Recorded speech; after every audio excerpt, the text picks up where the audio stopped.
Hello everyone, welcome to the third episode of the KO Sustainability Talks. Today we have a very interesting topic, which is talking about better walkability in cities.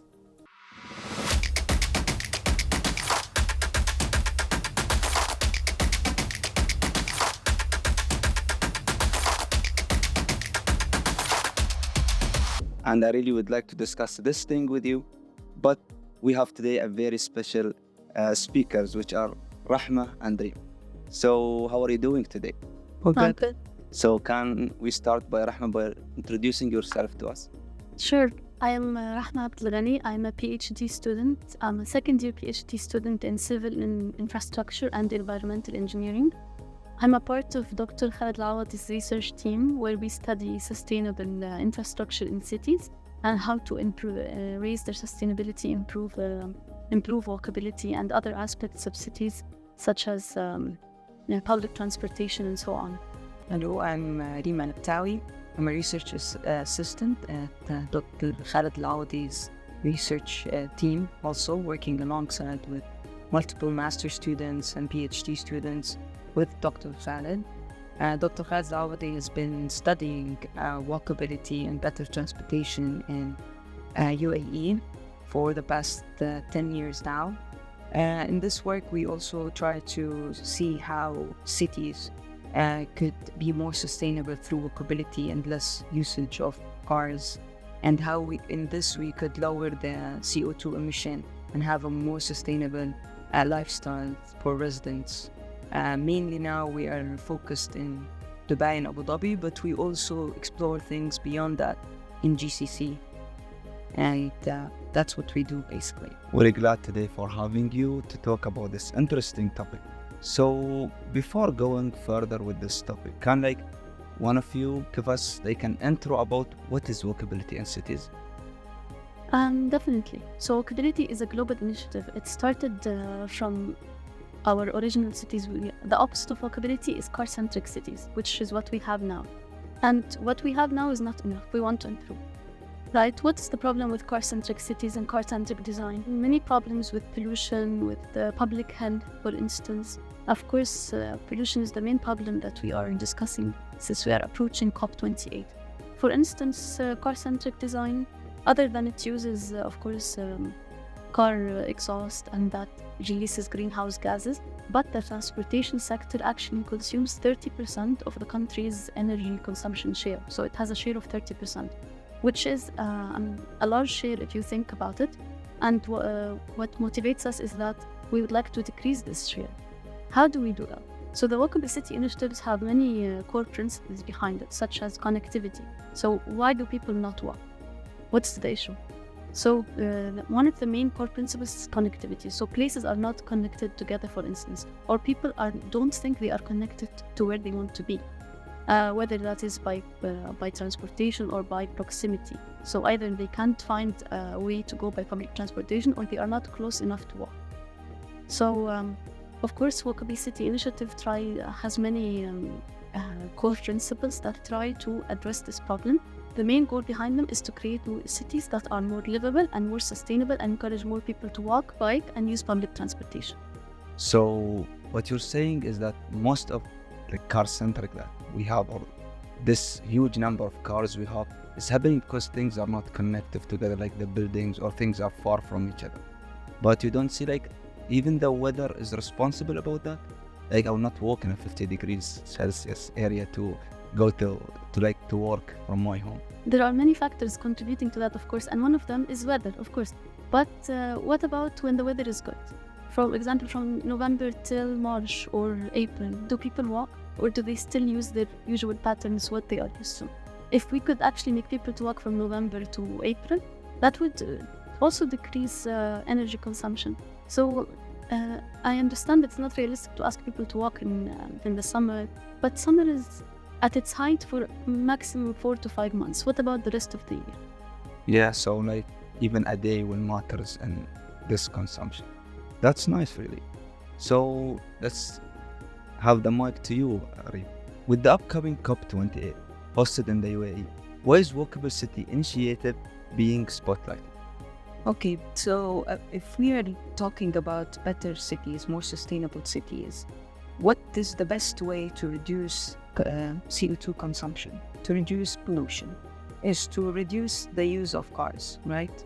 The one method that we could reduce how much people are using cars is to allow them to have more walkable destinations. For instance, now I will ask you a question. When you go from your house to the mosque or the baqala, do you take your car or go walking? No, really, I will go. You take the car, right? Yeah. Although I might think that most of the neighborhoods that we study, most of them are within walkable distance. And what walkable distance is within 400 or 800 meters. And I would explain that 400 meters is the 5 minutes walk, Yeah. or 10, and 800 meters is 10 minute walk. So it's only 5 minutes away or 10 minutes away, the mosque or the baqala or everything that is surrounding your house. And still, you and we and multiple other people would choose to take the car because we are used to that, yes, but also we explore other ways that how we could change the behavior of the people. So they could use their car less and go to those destinations, walkability. Now, if you want to study behavior, it's going to take a lot of time because I might study what her behavior might be different than my behavior. And this is called qualitative research. And it's very important, but what we do is quantitative research. We study the street network connectivity. So while we know that there are multiple things that could affect walkability, we are looking and we are reducing our scope to more connected streets and street networks. So we study different neighborhoods and we look at their connectivity. And what we mean by how connected they are. We always look at destinations, A and B. And we always look at residential plots or residential neighborhoods, and how residents can go from one place to another, and also how they could visit themselves to allow the UAE to have more sustainable lifestyle for the residents. So we try to improve how much you could navigate. So maybe from your house to the baqala, it's 5 minutes, but it's very difficult to go there. There is a lot of intersections, and there's a lot of it's not easy. So we try to study that, and we try to make better designs for those neighborhoods or enhance them. And one method that we use and has been extensively studied by Dr. Khalid Laudi himself is alleys. And alleys are pedestrian walkways. Alleys are between neighborhoods, buildings,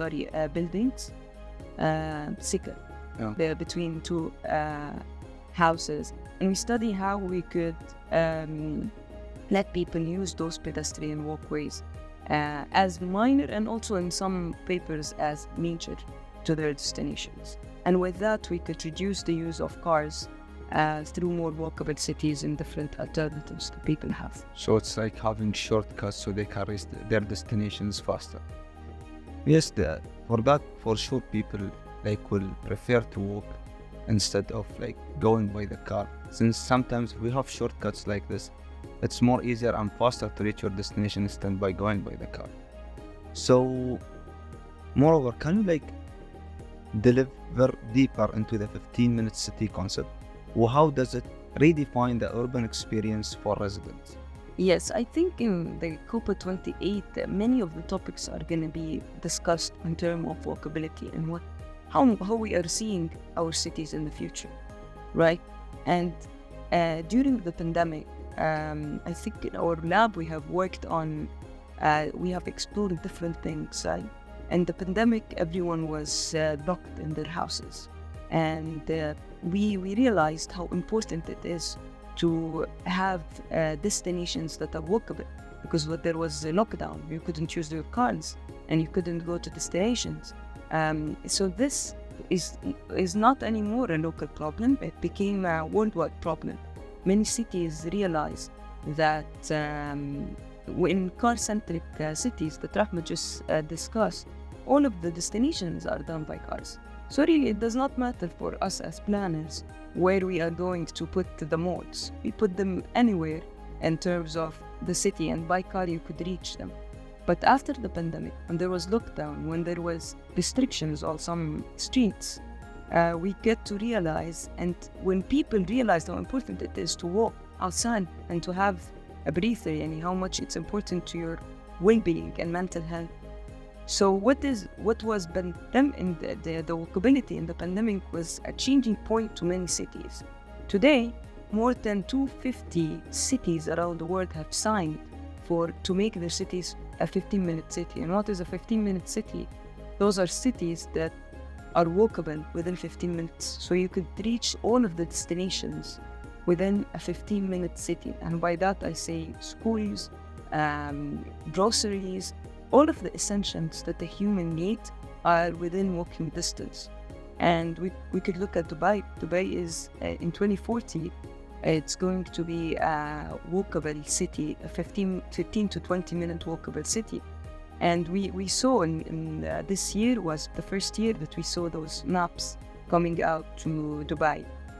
We look at the initial map and we see that Dubai is using not only walkability, walkability is the first step, but it's also introducing cycling. So you could go from destination. If you want to go from here to the university, it's going to be super hard to go by walking. But you could walk or take your cycle from point A to a metro stop, and then you could use the metro to reach the universities. And what Dubai is using, or what Dubai has suggested, is that it will have cores and sub-cores. So it will have 5 different main cores, and then everything should be connected in 20 minutes in those main cores. And if you know Dubai, Expo is going to be also a part of this sub-core. Downtown where Burj Khalifa and everything is happening is going to be a core. Dira is going to be a core. And all of this is going to be connected in a 15-minute city. That's why this is really important to showcase in the COP28, because this is a game-changing for the UAE. And this is our vision in 2040, like the vision Dubai. Yeah, and really like making it a 15-minute city, like the reduction of cars and the traffic will really go very low. So going back to you, Rahma, let's touch upon the transit-oriented development. How does integrating this TOD systems with the Walkable City initiative amplify its impact? That's an important question. So just like you said, the TOT is an acronym for Transit-Oriented Development, and building on what Reem said, it discusses communities around transit stops. Transit can be metro, can be a bus, or tram, or rail, or anything, right? So we usually study the community around this stop with a buffer. A buffer we create around 400 to 800 meters. This buffer represents, so 400 represents 5 minutes of walking, and 800 represents 10 minutes of walking, which is, in studies and literature, it's presented as the acceptable amount of walking before pedestrians try to choose another mode. So if I need to walk more than 8 minutes to reach a transit stop, I will not walk and just choose another road. Personal travel, or like a car or taxi and so on. So what we study is these areas around stations, and what we study in them is, like Reem said, we focus on street networks. As street networks include not only the networks that are available to cars, pedestrian street networks. How will pedestrians move to go from their origin to destination? Origin being your house, and destination being where you want to go, or in this study, a transit stop. So pedestrians might not choose to walk in the street where cars walk. It might be not safe for them. So we need to create pedestrian infrastructure, like what, just as Reem had, also alleys.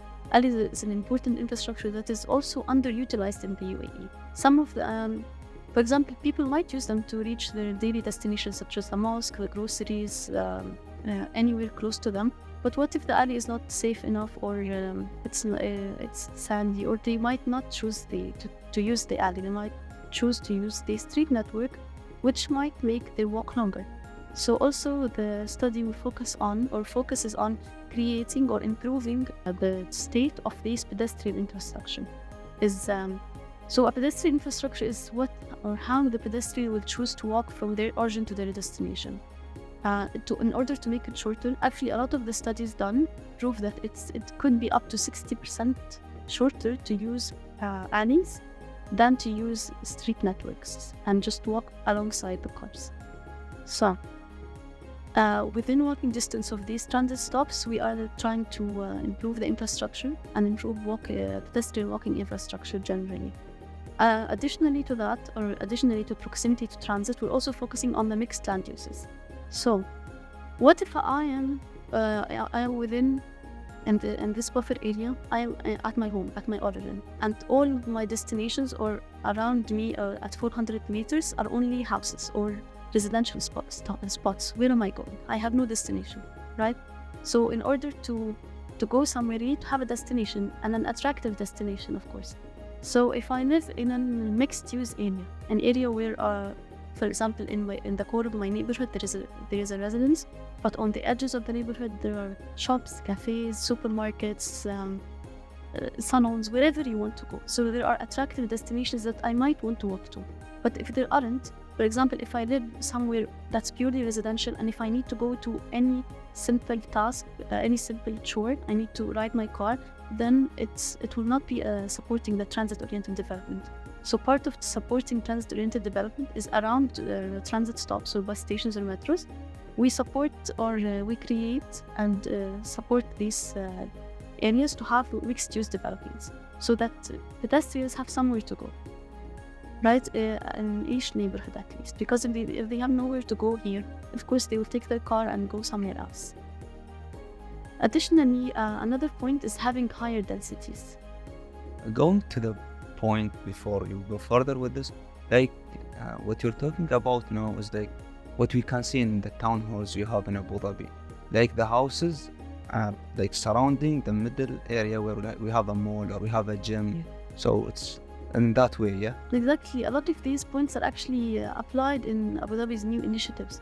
But this is the town center. This is the main Abu Dhabi. What about the suburbs, for example, in Mohammed bin Zayed city or Khalifa city? The far cities, It's harder for them, right? Their neighborhoods are almost 70 to 80% residential. If they want to go, I don't think of someone who lives in one of the suburbs can easily walk to a destination they want. Yeah, that's true. Right? So it's a project, or it's a chore to uplift this and change the status quo and make improve how they improve their lives, make it a livable community. Yeah. Where not only residential, or they call it a single-use neighborhood, where the whole neighborhood is only residences. You have nowhere to go. So what you were saying, completing about the TOD system? Yes, so the last point I was going to mention is having higher densities. Higher densities means incorporating other than low density villas, having more higher multiple story buildings to improve density. Because it's a part of the ridership paradox, right? If there is no one to ride the transport, if the country or if the government gives you transit stops and the government creates a metro, but no one rides it, there is not enough people. For example, a neighborhood will have a low population because it's only a few houses. So how will we support this transportation? The government will not be incentivized to create transit stops unless there are enough people willing to use it. So it's a paradox, because we need transport and we need to use it, but it will not be provided unless there are enough people to support. Yes, they're putting money in it, so if they're just doing it like this and no one will use it. There is a lot of investment in infrastructure by the country, and people need to start using it, utilizing it, using all the apps to track the bus routes and so on, and it is intuitive. Some people think it's scary or it's hard to start, but once you start and you know where you're going, you know your routes, it gets easier. Yeah, so that's TOD idea will really be very. And I want to add up to what she was talking about, and let's take a moment and also appreciate all of the efforts that Abu Dhabi and Dubai's municipality is working on to have the TOD. Like for instance, we know the metro in Dubai has been a great success, and it keeps extending, including more lanes. I think 2 new metro lines soon. Exactly, and if we look now at Abu Dhabi, they have launched the electrical bus.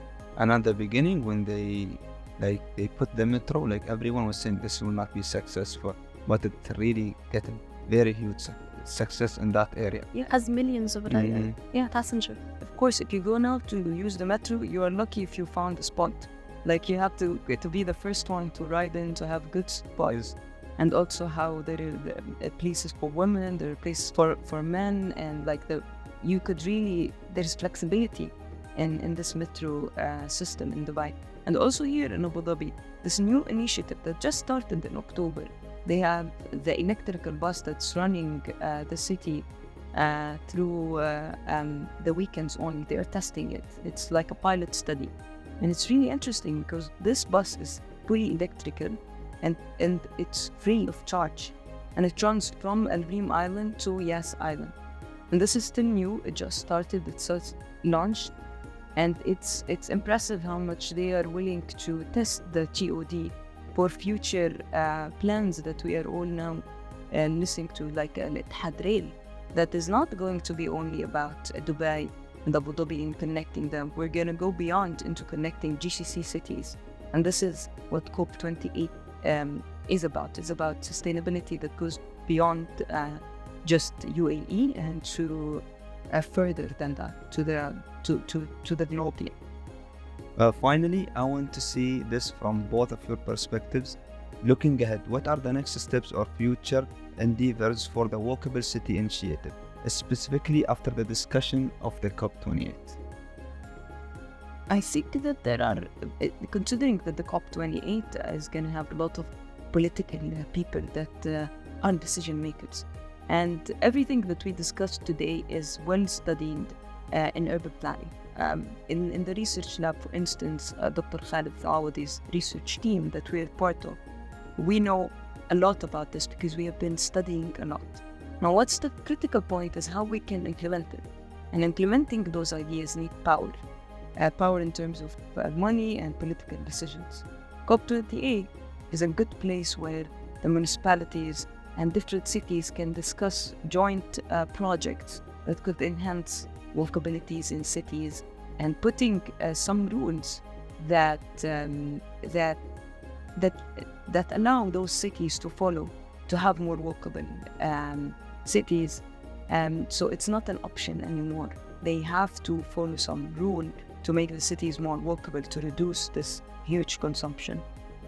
So like you're saying, like putting some protocols they should follow. Okay. So I think building on what Reem said is that this whole walkable city is not just one person. There's a lot of stakeholders. And one of these stakeholders is, of course, the municipality and the planning committees.